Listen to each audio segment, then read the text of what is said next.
I don't know. Well, all right, let me just tell you here's the whole story. Coming up on the Lone Star Plate. All Okay. right, so what is your idea? Take your album Lonelyland and just very simply talk about each song. Just boom, boom, boom, boom, boom. Go through each one. You just Yeah, sort of give let's some do back. it.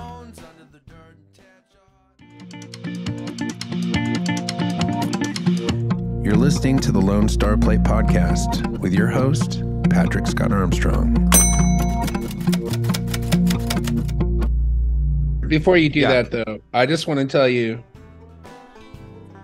that I do have this rose for this podcast. And before we go any further, would you accept this rose? We're legally wed now, according to the law, the ancient laws of Asgard. Okay. All right, so what is your idea? Take your album Lonelyland and just very simply talk about each song. Just boom, boom, boom, boom, boom. Go through each one. You just sort of give some backstory, this, that, or the other. Before we get to the tracks, let's back up and let Bob explain how the album came together. Bob Schneider's Lonelyland, released March 13th, 2001. Producer Carl Teal. It's Carl Thiel. Oh, Thiel? My bad. Carl Thiel, yeah. Oh, my bad. So let me tell you the whole story about how I even started working with Carl Thiel. Yeah. This was in 90, I want to say it was 99. I was doing a Tuesday night show with a band called the Scabs at Antone's. Every Tuesday. It was a packed thing. If it was Tuesday night, that's where you were going. It's where all the ladies were. And we would get celebrities there. That's where I met Sandra Bullock. And she came to a couple shows. And then after one show, she's like, hey, I'm producing this movie. Do you have any music that might work in the film? And I'm like, hell yeah, I do. And I didn't know her. I just met her once or twice. And so I was like, we exchanged email addresses. I sent her this song that I wrote called Round and Round. And she was like, oh, I like this song. Let's record it in a studio. And so she was working with Carl Thiel already because he does a lot of movie stuff. He works with Robert Rodriguez. So we meet I don't know, a few days later at Carl Thiel's studio. He's a super nice guy. We record this song Round and Round. I think maybe with my band. I don't remember. We might have just done it ourselves. I don't know. That's how bad my memory is. But we record this song Round and Round. And while we're there, Carl's like, oh, I like this song. Do you have any other songs? And I'm like, yeah, I do. And he's like, can I record you playing them?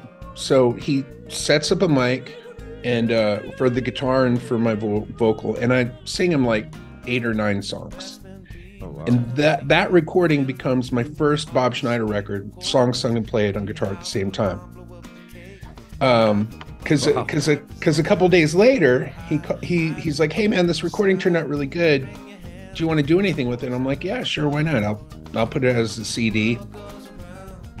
I'd already started playing at the Saxon Pub under the name Lonelyland. I was playing there every Monday night, and I'd been doing that for, I don't know, less than a year. And I was like, oh, that'll be something cool I can sell at that show. So, but then he's like, hey man, if you want to come to the studio and record these songs with me, I'll just do it for free. And then when it's done, we can figure out, a way for you to pay me back. I mean, that was like too good of a deal. So I was like, yeah, sure.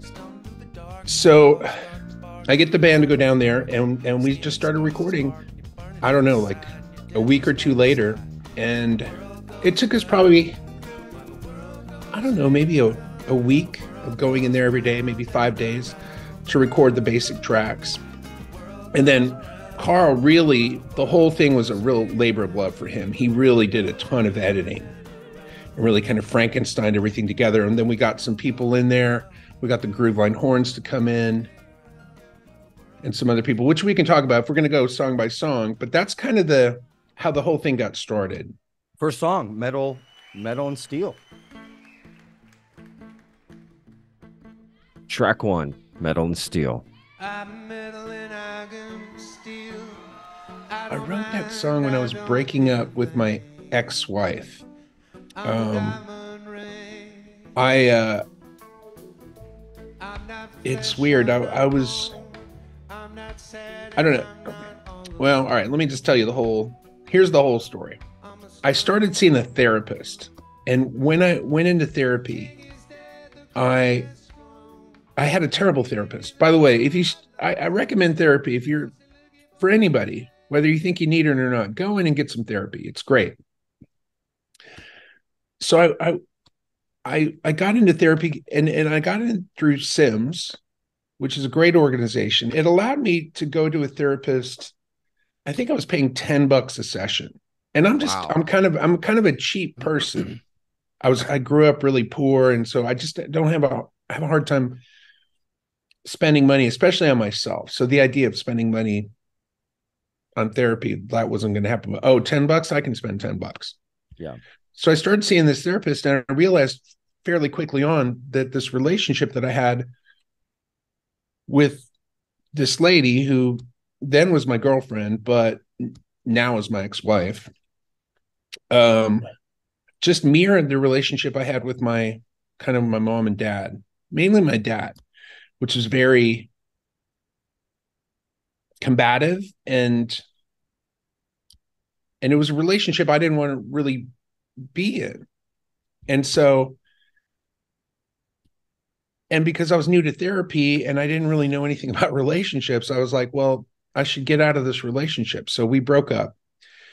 But we broke up at a time when normally I would have just stayed in the relationship for another year before we broke up.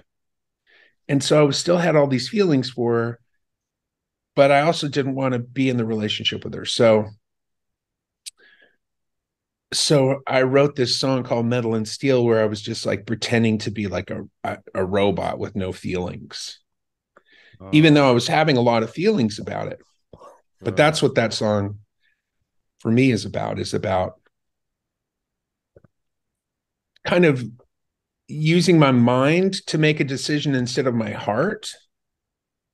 And then I am a robot. I will make the right decision for me because this is. But basically, what I found out later on is all of my relationships are going to mirror the relationship I had with my parents because that's what I'm attracted to. But I didn't know it at the time, and my therapist wasn't she wasn't good, and so she didn't tell me either. She didn't go, hey, like, you don't need to break up with this person because the next person you get into a relationship with is also going to mirror that relationship with your parents. So you just need to deal with your relationship with your parents, not break up with everybody who reminds you of that, because that's what you're going to be attracted to. Yeah. Like you're basically going to run into this problem over and over again. Yeah. Right. Right. Yeah.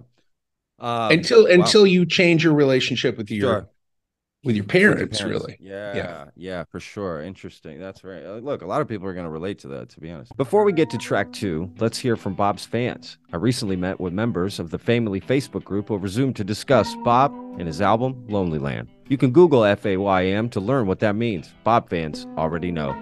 The group is united in their love for Bob Schneider and his music. Here's some highlights from that discussion. This is the first time you heard Bob? Well, I have a friend. We have the same music interest. So she was like, okay, if you love David Gray, then you're going to love Amos Lee, which I do him too. And then she was like, and Bob Schneider. And so, I hear these names, but I didn't look into it right away. But then I watched a movie where two of Bob's songs were in it. It's called The Lost Husband. Anyway, so I heard the music. I was like, who is that? Oh my God, I love it. And then I look it up and it's Bob Schneider. So I call my friend and I'm like, oh my gosh, I love him. I should pay attention more when you tell me who I should love.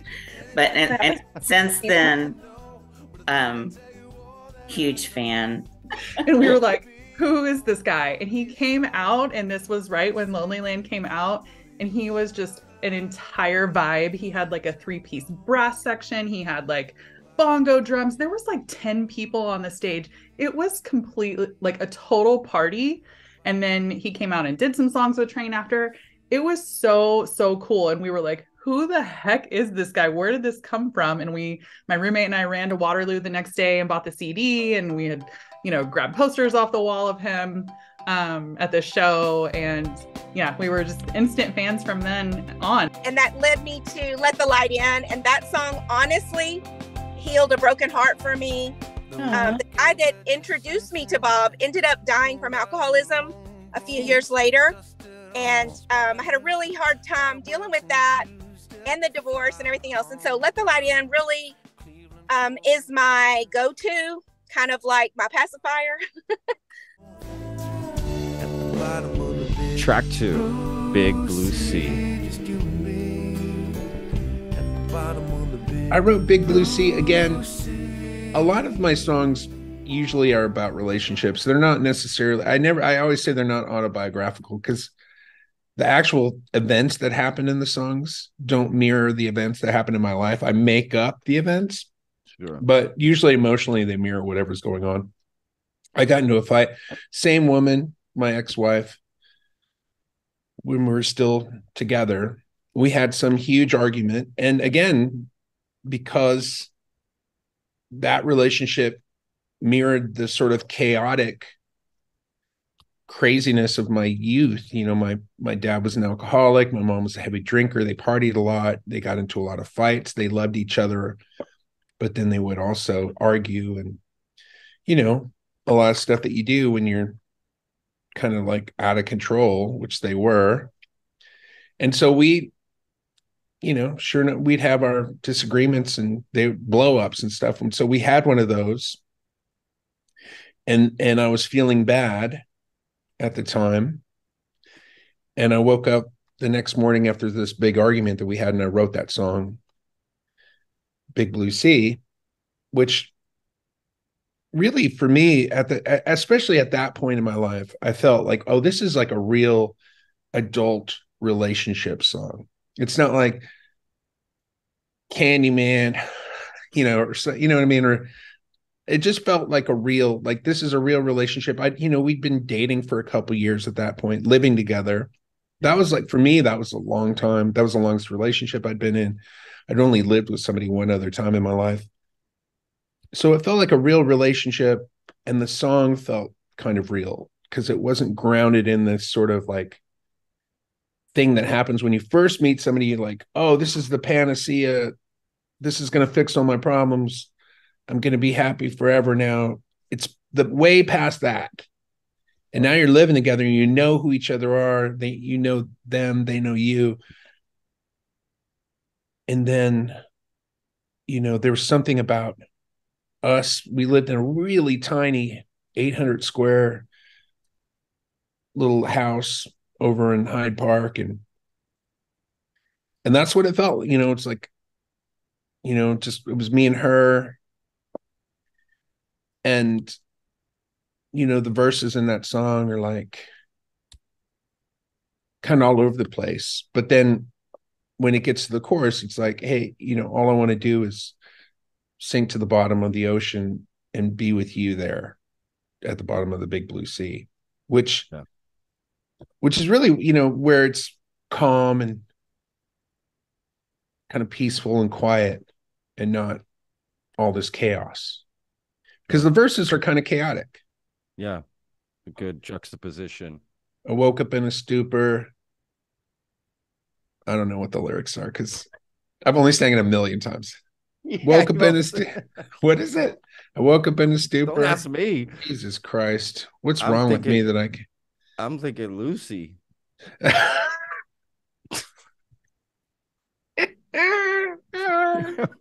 Yeah, don't ask me what the lyrics. Oh my God, dude. That is a great song, though. Just regardless of the story or this or that, or like, oh, here it is. I woke up in a stupor. I guess it's time to face the pooper. Sometimes I feel like Superman. Sometimes I'm just recuperating. And that's the way I felt. I felt like I was hungover from this argument that we had the night before. My mind feels like a 20 gauge. I hope it's a passing stage. My heart's not red, it's beige. Dude, that's maybe the best line in the whole song. That's a great line. I was gonna say the other line was awesome. The way you fit in recuperating, right? Like that's cool. I like that. That's cool. Yeah, this is when I used to know my Yeah, mind Bob. worked You're a better. master. You're a master of words. I tried to tell you all about it. Thought you might have heard, but I doubt it. Every day's a waste. I know because every day's a funeral. Cutting out, feeling lost. I've lost my mind on Mr. Frost, which is what I would do. Like in arguments, I just would go silent. Because I'm not a big like violent like loud person. I just like go internal. I Yeah, shut down, and then I just won't talk or say anything. sure. So you know, Yeah. and then Been it's like there.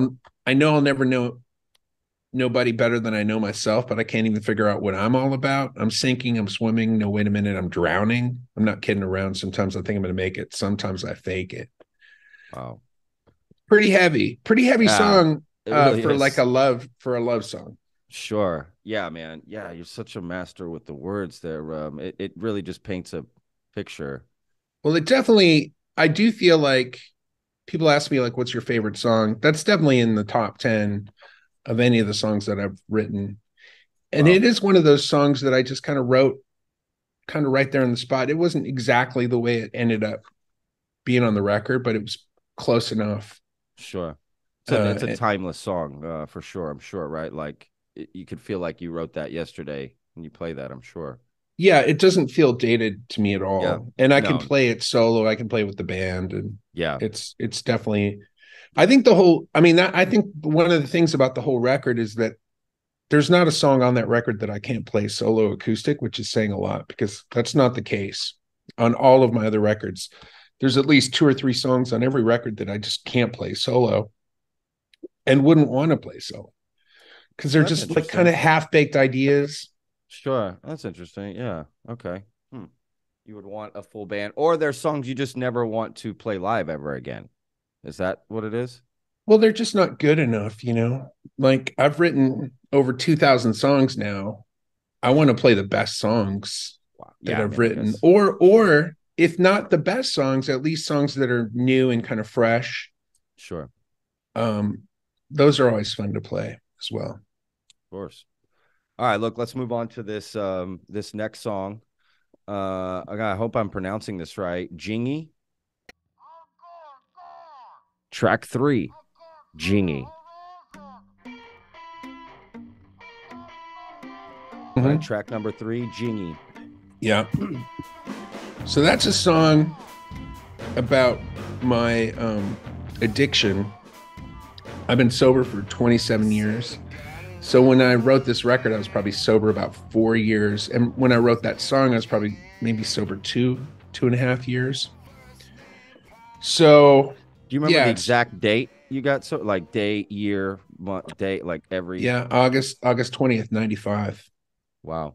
was the last time I had a drink was August 19th, 2000, 1995. Wait, 2000. Wait, Bob, you blew it. No, I'm kidding. I'm drinking right now, dude. Busted. This looks. I know this. Now I know what ice cream meant, right? Ice cream. This is just a cup of gin I'm drinking right now. Jesus Christ, I'm fucked up. I've never been more drunk than I am right now. No, so yeah, August 20th was my first day of sobriety. And so yeah, so Jingy is just a song about that monkey that was on my back. And what's funny is it is kids, like kids love that song. So when the record came out, like, all these adults that had kids, they were playing the record. They're like, oh, my son's favorite song is Jingy. I'm like, well, that's the one of, good luck. Keep an eye on that kid. Reserve a rehab for that guy. Because it's coming. Reserve a rehab.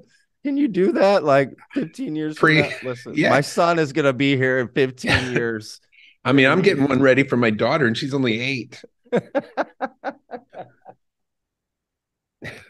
I got one picked out for her when she's 14 on her 14th birthday. I'm going to give her a gift card for the nearest rehab. Oh, man. Oh, yeah. Okay. Wow. So it's about, that's interesting. Jingy. The coolest thing about the recording, so the people in the band at the time, it was Bruce Hughes on bass, Michael Longoria on drums, David Boyle played keyboards, and we had Steve Bruton.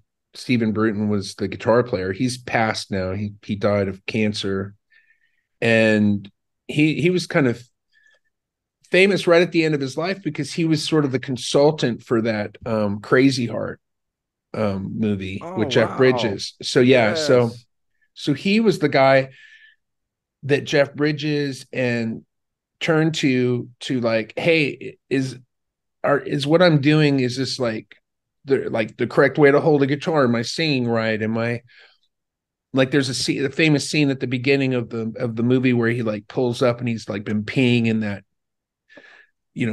plastic jug, so he wouldn't have to stop, on the road. Sure. And all that came from Bruton.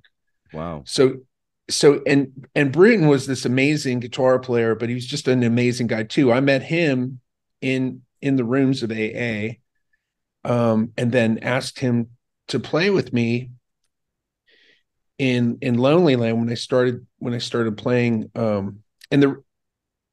And the reason I even started playing solo was Stephen Bruton had a thing going called the Resentments, and they were all sober guys, and they were playing on Sunday nights at Saxon Pub. And so after I met him in AA, he was like, hey, you should come down and sit in and do a song at the Saxon Pub with the Resentments. And I went down there and played 2002, which is on this record. And I was like, oh, this is the place for me to do my solo thing. Because at the time I was playing with the Scabs. We were playing at Antone's. It was packed. There was like 900 people in there every Tuesday. It was craziness. Wow. But I couldn't do like songs like 2002 or Metal and Steel or any of these songs with the Scabs, because it would just slow the party down. So I was like, maybe this is the place to do it. So I went to Joe Abels, who owned Saxon Pub, and I was like, hey, what's your worst night? And he said Monday. And I'm like, could I play Monday nights, like 8:30 to 10:30? And he's like, yeah, no problem. And now I've been doing it for 24 years. Yeah, that's quite amazing. That has to be the longest running tenure in Austin, right? Can't think of one. I mean, who knows? There might be one you've never heard of. I mean, some, but not a good one. No offense. No, definitely the best and longest for sure. So, anyways, so the wonderful thing about Jingy, the recording, is that at one point while we're recording it, and Steven was in there recording the guitar part, he just starts shouting into the pickup on his electric guitar. And so that thing that happens at the beginning of the song, bow, bow, and then you hear like, hey, hey, like the shouting, that's Bruton shouting into his electric guitar. And that's the only time you really hear him, hear his voice on the record. So it's kind of a special recording just for that alone. Sure. I didn't know you could do something like that. None of us did. Yeah. I taught you. Man, what a great story. That's a great story. All right, next song. Track 4, Bullets. Number 4, Bullets. Love this song. So Bullets, all, this is a good song. Bullets I wrote that. It's a weird song. I wrote it one morning, and I didn't know what it was. One of those songs where you're just writing a song, you're not really sure what it's about. I still don't know really what it's about. I think it's about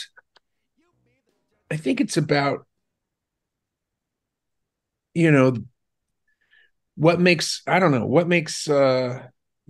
a gun work? The bullets. It's not the gun, it's the bullets. The bullets are the ammo. They're the thing that create all the energy. Yeah. And it's one of those songs, dude. I write songs like this all the time where I just write the song and I don't ask a lot of questions. I don't expect things to make sense. I'm just writing them down because they sound cool. And I think every song can't be this like you know, major backstory and all that, right? Like, how would you get to 2,000 songs? Yeah, I mean, you just write it. You write it down, and you know, it's just kind of a fun song. There's lots of fun imagery in it. I like that chord progression's kind of weird. Like somebody taught me this. They call it the Jimi Hendrix chord. It's this one. This thing.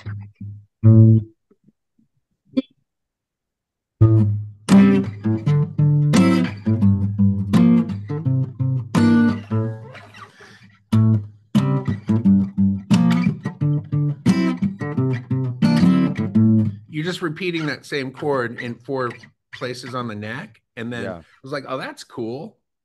Okay. And then I just started rapping some weird shit on top of it. And then started singing You Got the Bullets. And I love that song. I do too. And it's fun. And it's another song that I can play. And nobody's asking questions about it. Sure. Nobody, you know. Now, have there been a bunch of fucking shootings where, you know, like in nightclubs and in concerts and shit and schools and stuff? Did somebody bring the bullets? I mean, I think about it sometimes when I'm playing it. I'm like, well, you know, it's definitely, when I wrote it, there hadn't been as many shootings as there are now. You know, I wrote that in the late 90s. There's probably been 300 public shootings since then, you know? So there is that thing, you know, time can change the meaning of something. We'll get to that in some other songs, but that's interesting. I do like that song a lot. Yeah, that's an interesting comment, though. I know what you mean. That's interesting. The other thing about Bullets that's kind of cool, the Grooveline horns came in and played on that song, and I guess I was playing with them with the Scabs at the time, so I asked them to come in, and they added that horn line part on Bullets. Anyways, and it's really that horn line part that they came up with is a really integral part of that song. Sure. And when it came time to putting the record out, they were like, we should get some songwriting credit on here. And I'm like, nah. But if I had to do it over again, I would have worked out some kind of deal with them and said, yeah, you need like a little bit of credit here, because even when I play it solo now, I'll sing that horn line. Yeah. Like it is part of the song. Sure. Of course, now at this point, it doesn't matter because you can't sell records and I don't make any money off of it anyways. It's all Universal, but I do regret not giving them a little bit of credit for that. They probably deserve. But again, who's, you know, the Grooveline horns, or is it Rollo that wrote it, or Fernie? Who wrote the line? And did they grab it from something else? I don't know. Yeah, lots of times I would hear one of those Grooveline horn riffs and I'd be like, oh, this is amazing. And then later on, I'd be like, hear a Tower Power record or something like, oh, that's, or Macy. I'd be like, oh shit, that's the same lick. So, you know, who knows where the credit goes, but they played a really important part. And I think the other thing, I think maybe Yogi Musgrove came in. He either played bass on this song or Round and Round. I don't know. I can't remember. But the Grooveline horns, they were definitely on that track. And there's a bridge too that they did that I just never play. I haven't played that bridge in 20 years. Wow. Well, maybe next time you play I'll never that bridge. I'll never play it. Oh. No. That bridge is dead to me. Now somebody's going to be requesting that at the concert. The bridge from Bullets. There is a universe that can't be seen. Track 5. The World Exploded into Love. Number 5. Let's jump into that song here. The World Exploded into Love. Yeah, this is really a good song. I mean, they all really are. That's the beauty of this album, to be honest. Well, the song comes from Again, it's really the root of it. The line, "The world exploded into love," is really just me reestablishing some connection to a higher power. When I was a kid, I was real religious. I was brought up Catholic. I really believed that God was watching my every move, could read my mind. Like, we went to church every Sunday. And then when I was a teenager, I was like, well, none of this makes sense. It all seems fabricated to me. I tried a bunch of different religions. Friends of mine were Mormons or Baptists. I tried those churches. All of them kind of came down to the same thing, which was like, oh, all of these are just ways to manipulate people to get you to do whatever they wanted you to do, whoever was in control at the time. So I just kind of threw it all out. I was like, well, I don't believe in the dogma. I don't believe in these religious texts. So that's it for me. No God. When I got sober, I had to find some higher power to believe in. And I remember when I was at rehab, I went to the counselor. I was like, man, I'm not going to be able to stay sober because I don't believe in God. And they were like, well, you can just believe in AA and that'll get you through. And so I did that for a while. But then because I worked the program of AA, this weird thing happened where through working the program, I ended up having a relationship with a higher power. And for me, what that means is like, it's something that I think is responsible for this experience that I'm having, that we're having. I call it God just because that's an easy term to use. But when I say God, a lot of people think I'm talking about a Christian God or some kind of religious book God, but I'm just using it as a generic term for whatever it is that's responsible for creating this experience that we're having. And that relationship, that rekindling of that relationship with a higher power, was this really kind of joyous thing that happened where I really felt doomed. I felt like everything was doom and gloom. I hated the world. The only thing that helped was alcohol. And once I took the alcohol away, I was like, oh, now it's just doom and gloom without the medicine. And then all of a sudden there was this idea, well, maybe I don't know everything. Maybe there is something I don't know about that is unexplainable, that can't be explained or known. Maybe there's more to this experience than I'm aware of. And then that cracked something in me. And that thing, when I cracked, some light came through, and that light, this hope that I had, was this amazing feeling of like lightness. And I read some books at the time. One of them was called Illusions. Have you ever read that book? Illusions. It's the same guy that wrote what's the guy's name? Anyways, just look it up, Illusions. And it's about, anyways, it's about this Messiah, and he doesn't want to be the Messiah anymore, so he's teaching this other guy to be the Messiah. And one of the things that happens in the book is he gets the Messiah handbook, and he's like, anytime you need an answer to something, just open up the Messiah handbook and it'll tell you what the answer is. And so he opens it up and he goes, imagine a perfect world. And the guy's like, okay, got it. I'm imagining it. Then he's like, turn to the next page and says, just know that the person that created the universe or the world could imagine it more perfectly than you ever could. What? Wow. Dude, I'm telling you, just that blew my mind, because I'm like, well, why is the world so full of all this hostility and fear and violence and craziness and stuff that doesn't make any sense, and people being raped and murdered and tortured? And I'm like, well, maybe the world is that way because that's what makes it exciting and interesting. Sure. Like, imagine if all movies were like Hallmark, rom-coms. Pretty boring. Yeah, that sounds suicidal. Like I couldn't take that world. So there was this idea that maybe I don't know, and then this guy who produced the record I was working on when I got sober with the Ugly Americans. Wow. He said that he believed that we chose this life that we're having. I'm like, what? That's easy for you and me to say. We're white guys. We're well-to-do. We're in Los Angeles. We're making a record. We have plenty of money. We're fine. Yeah, I can see why you and me would choose this life.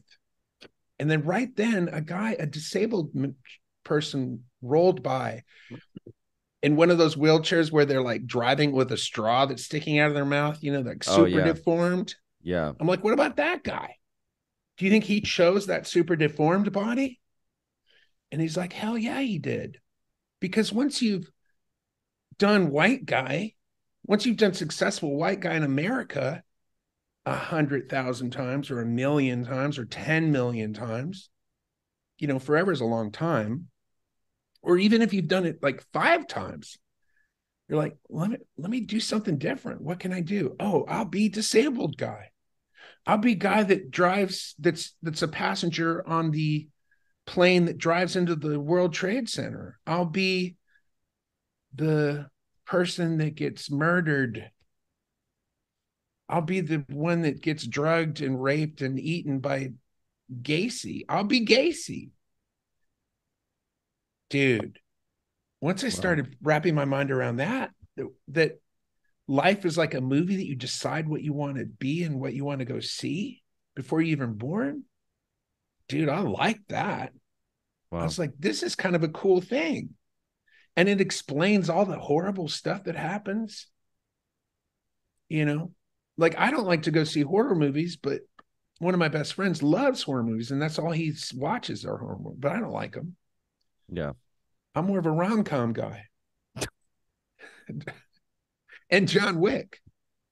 So anyways, all of that is to say, I had this profound sort of spiritual breakthrough where I was like, I don't know anything. Maybe there is a God. Maybe God loves me. Maybe I'm just playing a part that I chose before I was even born. Maybe this life is something I chose. It's all a mystery. I don't know anything. I'm going to believe in God because it's comforting to me. That's the world exploded into love. That's what it means for me. And that's what that song's about. So, wow. It's a love song. It's a love song to the world and God and life. And a lot of people play it at weddings though, because they're like, it's like their first dance song, which I get because it's about not anymore. No, but it's about all of my songs are about relationships. That's really all they're about. Sure. It's usually my relationship with something or other. This is my relationship with God. But you know that I read some study somewhere that said people's relationship with God is almost identical to their relationship with their father. So if you have this like combative relationship with your dad, which I did, then you'll have a combative relationship with God, which is kind of what I did. Like my relationship with my dad was like, there's no talking any sense into him. He's not going to listen to my feelings or care about what I'm feeling or what I'm doing. He was like, shut up or I'll give you something to be sorry about. That was his deal. Yeah. And that's why I felt like God was like, hey, none of this makes sense. This is psychotic, this hell and heaven and judging people. You know, and the Christian God just seemed like a psychotic God. Oh yeah, he's jelly. He's peanut butter and jelly, right? That God. I mean, it doesn't make any sense to me. I just went to church recently and I was like, I don't know how I don't belong here. Well, no, it was fine. It was interesting. I was like, and here's the thing. If people can buy into the cookie cutter God representations that we have, like through these books, great. Because you need something. You need some God in your life. And so if that works for you, great. Sure. Of course. It just doesn't work. It doesn't work for me. You know, but yeah. I'm glad that there is something that works for me. Track 6, Round and Round. All right, let's jump to the next one here. This is track number 6, Round and Round. So Round and Round I already talked about. That was the first song I recorded with Sandra Bullock for her movie. Oh yeah. So we recorded that.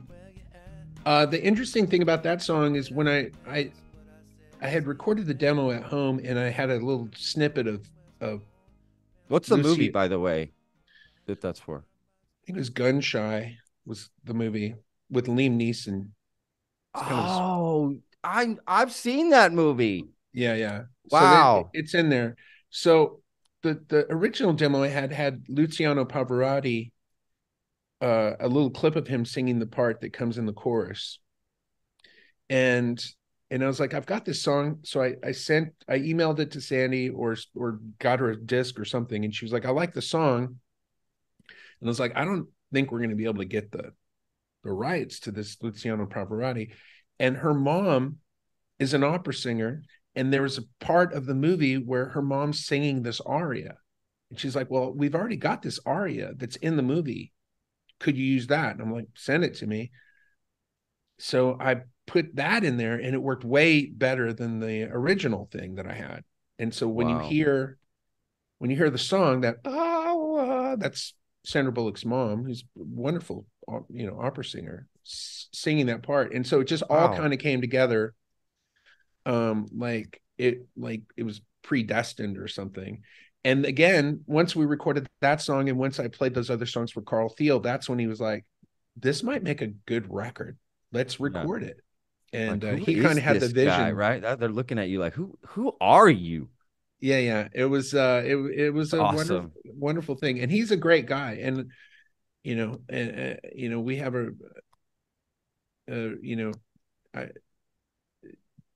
there's just this, he's just a wonderful guy, and he still has a wonderful place in my heart, for doing that. Of course. Oh man, wow, what a great story. Oh, man, Bob, this is so cool. All right, can I jump to the next one, or you want to? No, that's it. That's it. I hate that. Sounds horrible, right? Yeah, that's enough of that. No.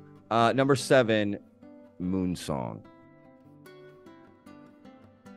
Track 7, Moon Song. I like the sun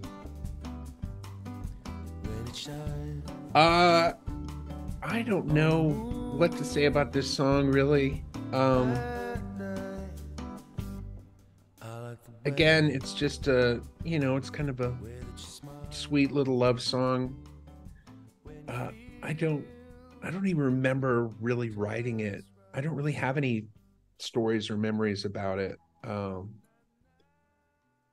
It's one of the few songs on the record that features Stephen Bruton doing a solo on guitar. So he does a little solo in the middle of it, which is really nice. Yeah. But yeah, and it's another one that kind of showcases how much kind of Frankenstein work Carl Thiel did on this. Because we probably recorded this song like 5 or 6 times. And then he went through and just took the best little pieces from each second of each of those takes and kind of put it all together, So Carl spent a lot of time really crafting this record. Wow. A lot of how it sounds, and hardly any of it was played, I mean, it was all played live, but I don't think there's any like full takes where he didn't splice together the best bits. Your fans should do like a drinking game and listen to that song and see if they can find maybe the different takes, or if they can hear something that distinguishes it from one part to the next, right? They'll be that's interesting. Very sober at the end of that game. Yeah. They'll be like, "Oh, none of us drank. Thanks for that great drinking game where nobody drank." What else you got for us? Oh man. Yeah. Hey, okay. That's funny. Yeah, what a great hey, even if there's no story, there's a story, Bob. See, there's always a story. Wow, this next one. I do every once in a while I will come up with something. And again, I don't even come up with it. I'm just writing it down. It's all the way I write is very stream of consciousness. So I'm just writing down whatever comes into my head. And then I'm looking at it afterwards. I'm like, oh, that's pretty cool. So I like the way the sun shines on the moon at night. Like, I don't know where I had no idea where that comes from. I just wrote it down and it was like, that's such a cool idea. That just takes it in. It's all like from the subconscious. So a lot of people think that I'm just thinking this stuff up, but it's really coming from my subconscious. So the way my brain works, and I think the way a lot of creative people work, is I was just born, I'm very sensitive and I'm very hyper vigilant. So I'm seeing a lot of information, too much information for me to process consciously. Like I'm the kind of person, like I'll walk into a room and then I'll notice that there's a bug on a wall in the corner that maybe most people wouldn't notice, but I just immediately notice it. And I'm like, oh, there's a bug over there. And like, what? So I'm constantly taking in all this information. I can't hold on to it in my conscious brain because I'm kind of a dumbass. So it all soaks up into my brain and it's all below my conscious ability to kind of get at it. Wow. It's like a sea of information, and all of these songs come out of that sea. It's not me like trying to come up with clever shit. It's me.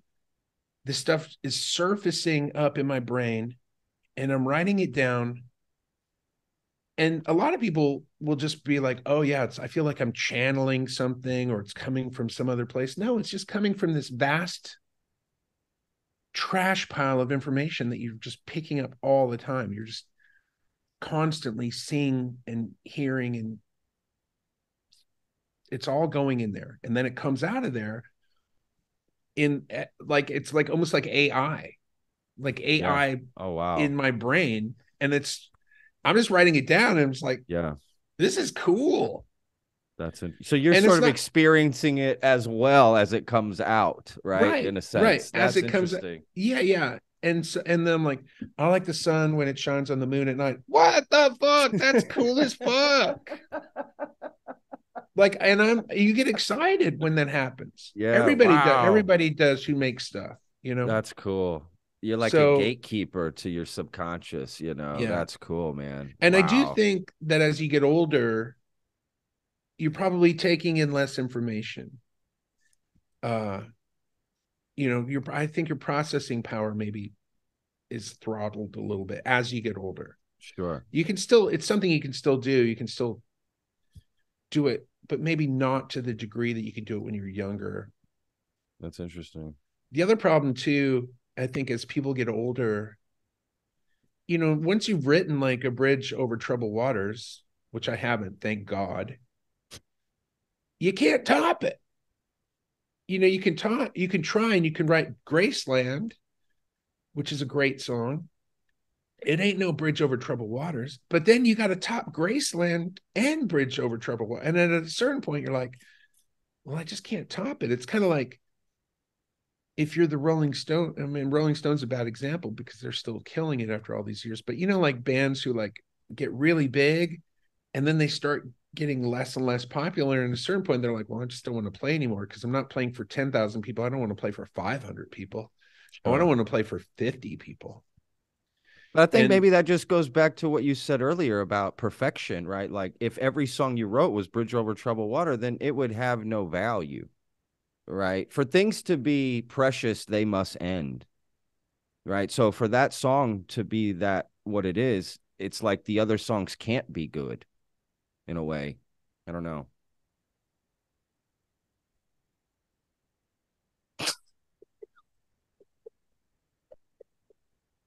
And this is why I don't write songs. Dude, luckily I don't have a buzzer over here. If this is American Idol or America's Got Talent, there'd be a big X over top of my head right now.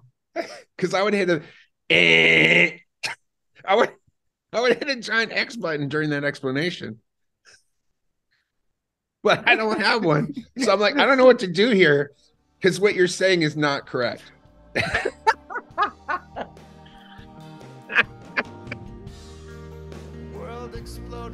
Before we continue, let's hear one last time from Bob's fan Facebook group and their thoughts on Lonelyland. Within the first 15 minutes of that movie, I heard this funky earworm playing, and I just couldn't. I was like, I can't get enough of this. I'm like rewinding the VHS, like, oh crap, what the hell is this? And I learned that song was Bullets by Bob Schneider. I found it on the album Lonelyland from there, and 22 years later, I'm still here. Shelly, to your point, can I piggyback on something that you said? That these songs, like for those of us that are, you know, more sensitive or highly feeling, like these songs with the way that he's such a storyteller help. Something that you said made me think, you know, these songs help us process emotions that are things that are too corny or too vulnerable to say out loud. But through the songs, we're able to like process some shit. Like we're able to figure it out. Okay, I don't know if you can see it. This is the train at La Zona Rosa. You can barely read it between all the things. Star tickets. Threadgills, Bob, in 07. I miss Threadgills so much, you guys. Like, period Great of mourning.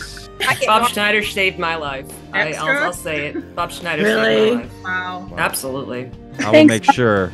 I will make sure he sees whatever thoughts additionally occur to you and become songs, like we will take them and love them. Back to Bob. Final thoughts, part 1.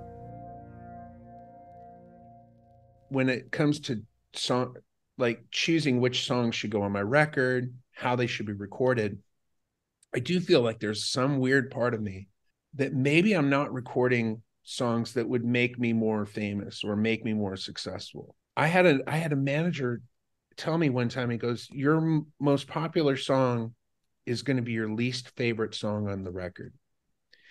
He was my manager when I recorded A Perfect Day. And after the record was recorded, we sat in my living room and we listened to the whole record, trying to figure out what the first single is going to be. And after we had listened to the whole record, he's like, I know which song should be the single. And I'm like, okay. And he's like, what's your least favorite song on the record? And they were the same. My least favorite song was a song called Honey Pot. He's like, that should be the single. What? That was the single. That's your least favorite song? I would have never played that song again had that not been a single. But because that was the single, I still play it to this day. But I love that song. Only because, well, that's what I'm saying. I'm saying, how many of those songs have I written that I never recorded or never wanted to record? I never wanted to. I didn't even want to record anybody. So on this newest record that I just recorded, I just got done recording it over Christmas. Yeah. And I'm recording it with Max Frost. He's the producer and plays most of everything on it. And we record, I think, 11 songs. We're looking for one more song. I'm like, should I record a cover maybe? You know, trying to just That's think interesting. And we talk about some, like, I wanted to record like 1999. It's like, no, dude. Because 1999. Well, he's 30, so 1999 to him is like, I mean, I love that song. That's like a song like, you know, like Take the A Train. So we can't agree on that. And then I planned the song called Coming My Way, which sounds like, I don't know, like some disco song or something. I don't even know what you would call it, like a dance club song. And he's like, dude, this is the best song on the record. I'm like, this song is not good. Because here's the thing, because it sounds like other songs, but because it sounds like other really successful, popular songs, I think to him, he's like, well, this is a hit. Like, you will get syncs with this. Like, people will want to put this in their movies. They will want to put this on TikTok. I'm like, all right, well, let's record it. And it's by far my least favorite song on the record. Wow. And he's like, dude, I should have just gone through all your songs so we could have found more songs like this. And I'm like, I don't want to record more songs like this. I like my quirky, weird, small shit that I do. The one of the things that I'm most proud of in terms of my songwriting is I do feel like a lot of my songwriting is very subversive in that I record it to sound very like yacht rock, like very like yacht rock. I never heard that before. Yacht rock is like all this stuff awesome. from the 70s and 80s, like Christopher Cross or I don't know, just like that sort of easy listening 70s, 80s. Yeah. Paul Simon. Wow. You know, just like easy on the ear. Like I like to record everything so it sounds very nice and family friendly and stuff, but then lyrically, there's some stuff that's kind of subversive in there, or dark, or sad. Or I like the fact that I'm secretly punk as fuck. You know what I mean? And you're not going to get that unless you really get in there and dig. Or if you go to Saxon Pub on Mondays, you can also go, oh shit, what is this? This guy's insane. Oh man, wow, that's so cool. No, I get it. I love that yacht rock. Hashtag yacht rock. I'm stealing that. This concludes part 1 of 2 of our track by track discussion featuring Bob Schneider, Lonelyland. Thank you to Bob and his fans for a wonderful discussion on Lonelyland, part 1. Sneak peek of part 2, tracks 8 through 14. Track 8, Madeline. Look, let's go to this next one, which coincidentally on this wiki page is the only one that has your name and someone else's name with it. I'm assuming that's co-songwriting, so I'm curious to hear the story on this, which is track number 8, Madeline. Or is it Madeline or Madeline?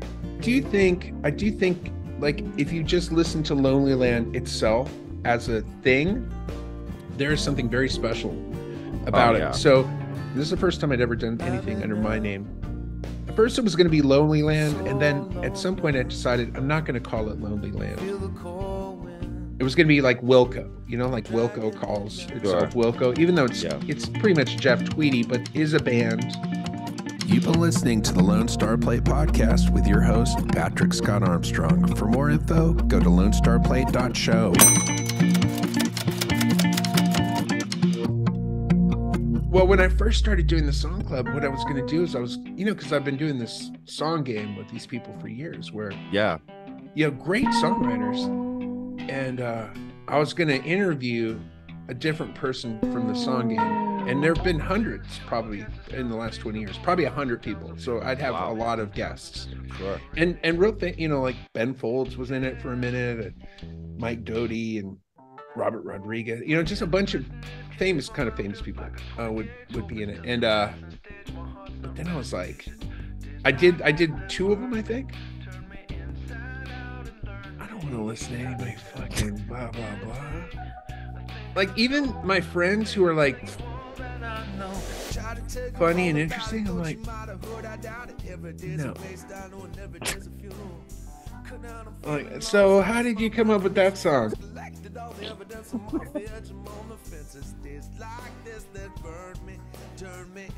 I'm like, Jesus Christ, really? I don't care. I do not care. I immediately stopped it. I never released them either. I was like, I've got 2 shows in the can where I'm like trying to fucking hold on for dear life and not shout at people.